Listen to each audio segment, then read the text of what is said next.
Okay, so now we're going to go over a methodology in which we can index or determine the structure if it's cubic. So imagine we have an unknown pattern that we've just run, and we want to see, we're assuming cubic, so that's the first kind of assumption with this. But we start from a very simple point of view. We look at Bragg's law.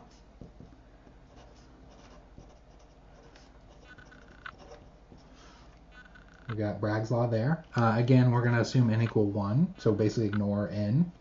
And we also, since it's cubic, we know the dHKL, the d-spacing for a given plane, is equal to a over the square root of h squared plus k squared plus l squared. Right? And we've also previously mentioned that we define this sum of squares term s as inside the square root, so h squared plus k squared plus l squared. And we mostly do this for simplicity, so that we can write the dHKL as this and stop writing it in a different form. So this indexing method is going to rely on the combination of these two equations.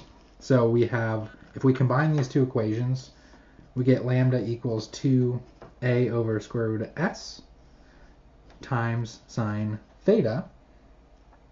And so if we rearrange this, solve for sine theta,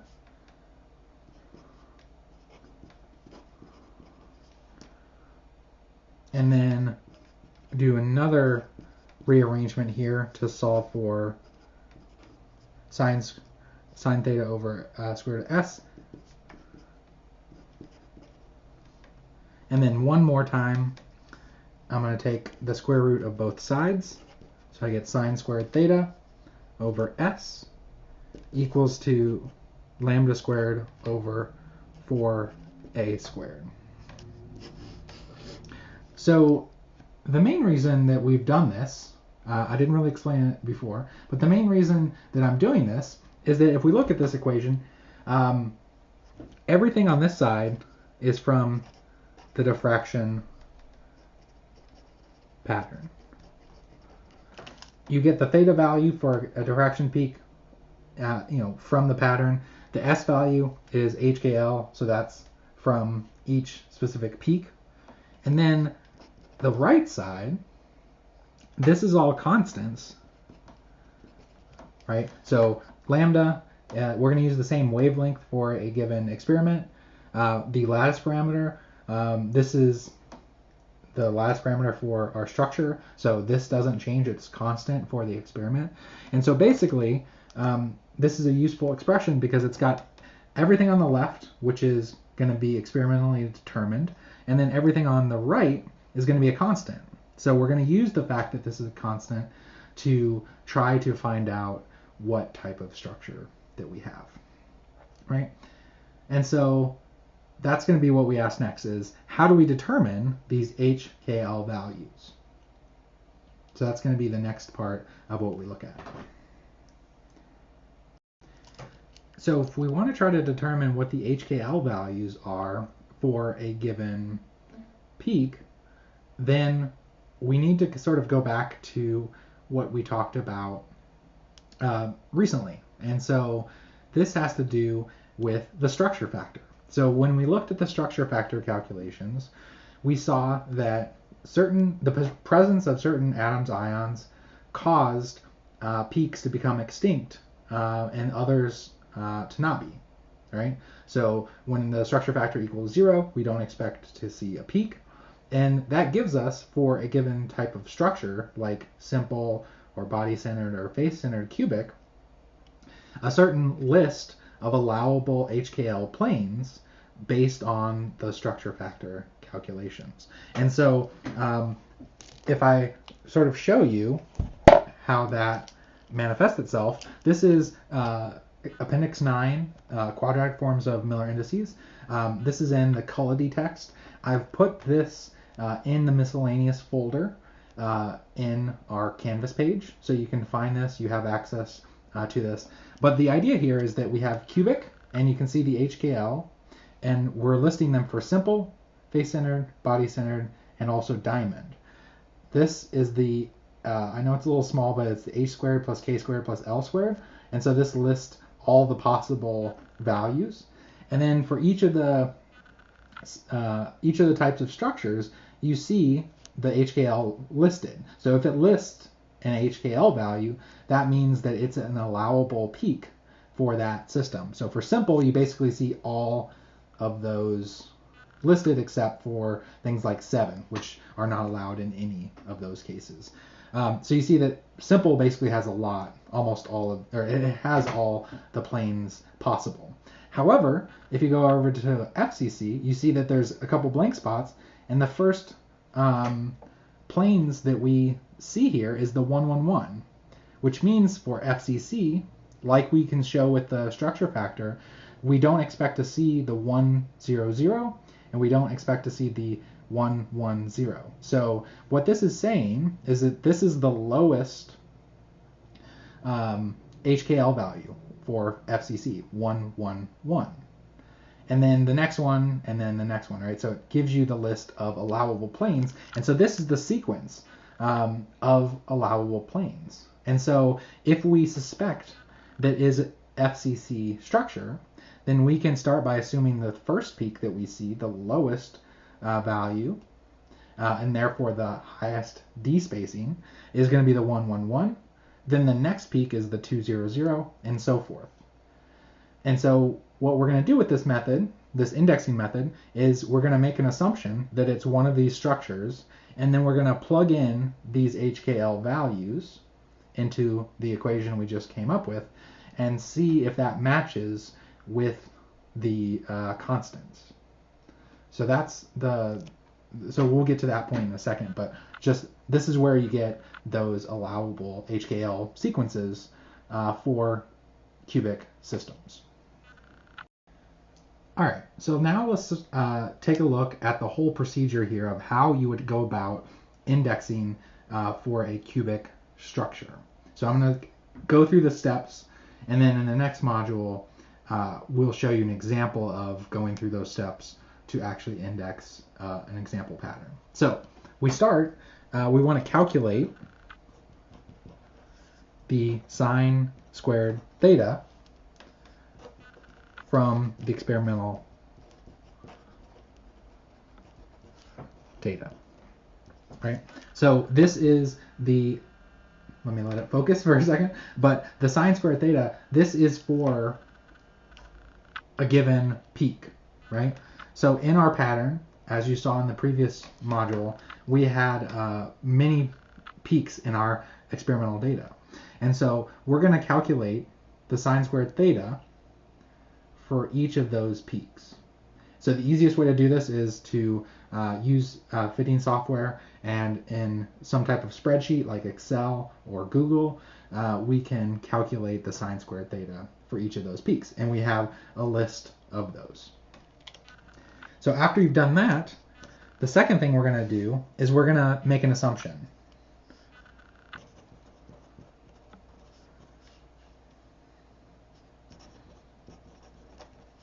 And the first thing is I'm going to assume that it's simple cubic. In a second, you're going to see that we really don't have to do this step by step, that we can do this all at once. But for now, we're going to assume that it's one of the structures. So simple cubic to start. And we're going to use the allowable S values for that structure from the table that I just showed you. So this is 1, 2, 3, 4, 5, and etc. There keeps going on. This is the first 5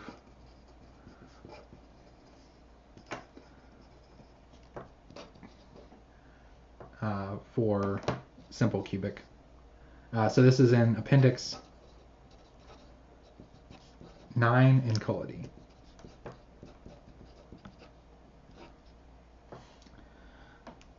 So using that, that's going to allow us to calculate the left side of the equation, right? So that's going to be sine squared theta over s. So we're going to make, if we're using a spreadsheet, then we make another column with the sine squared theta for each of our peaks, and then we have the s value, assuming that it's simple cubic. So if we only have 5 peaks calculated from the first step, then we'd only need 5 here, and the s value for the first peak would be 1, for the second 2, for the third 3, or whatever it is, depending on what structure you picked. So once you've done that, you've calculated this. So we're going to have a sine squared theta over s for each peak in our sequence. So if the values that we have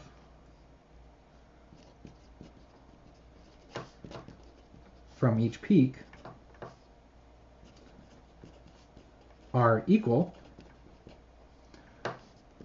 to each other,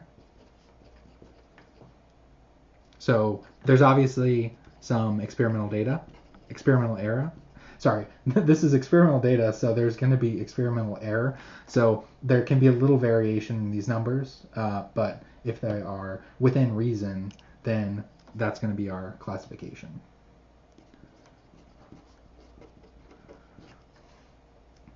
So if all of those values, so we've calculated the sine squared theta over s for each peak, and if each of those values is equal to each other, then what that's saying is that this is a constant.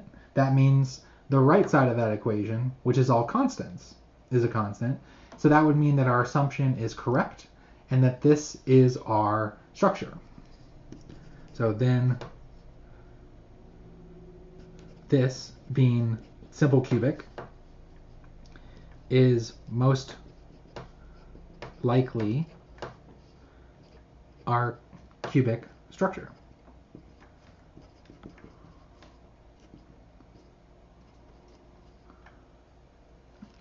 And then the constant is equal to the right side of the equation. So essentially we saw that this is our equation,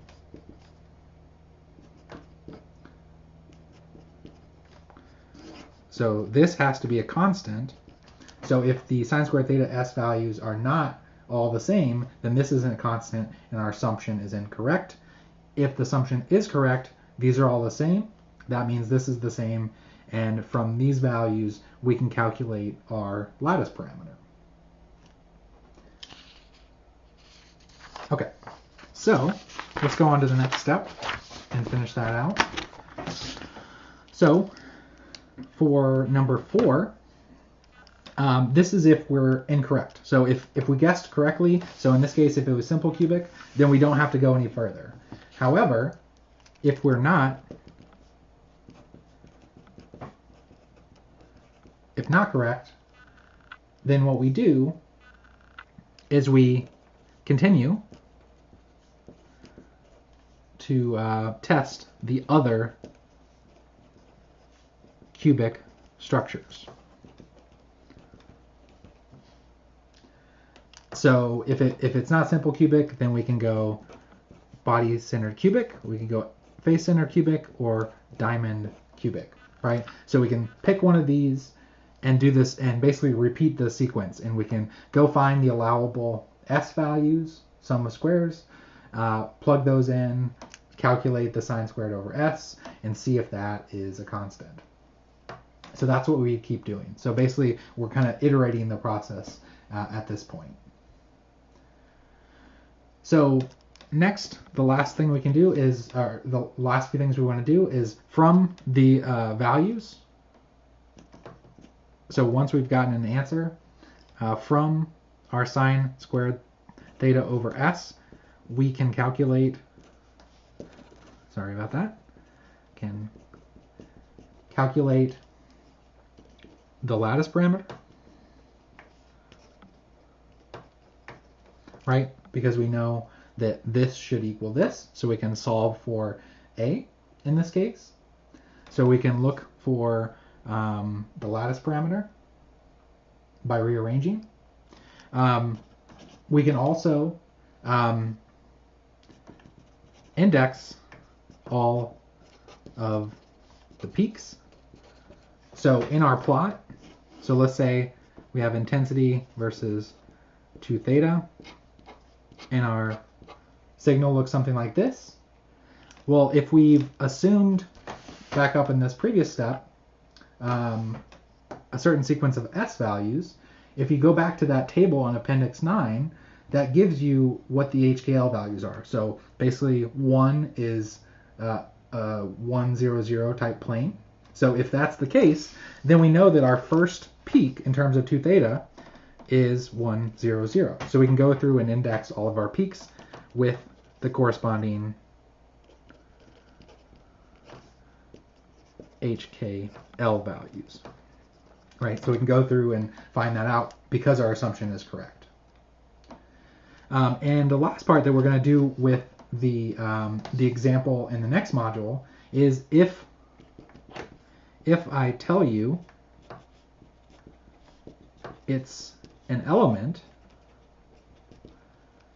then you can use values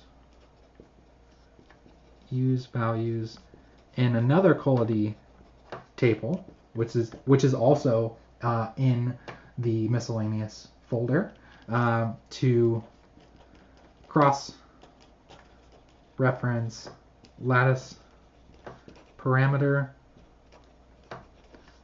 and crystal structure of the elements. So let me show you that one real quick.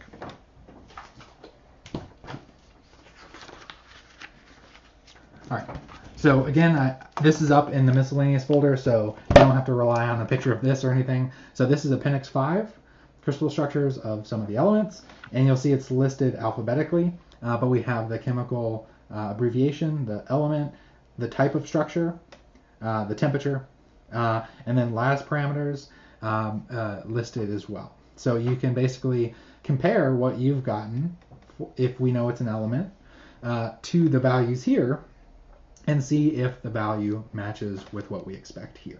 So that's one last thing we can do if we know it's an element. So that's kind of the one stipulation for that last case. All right, so that's how we go about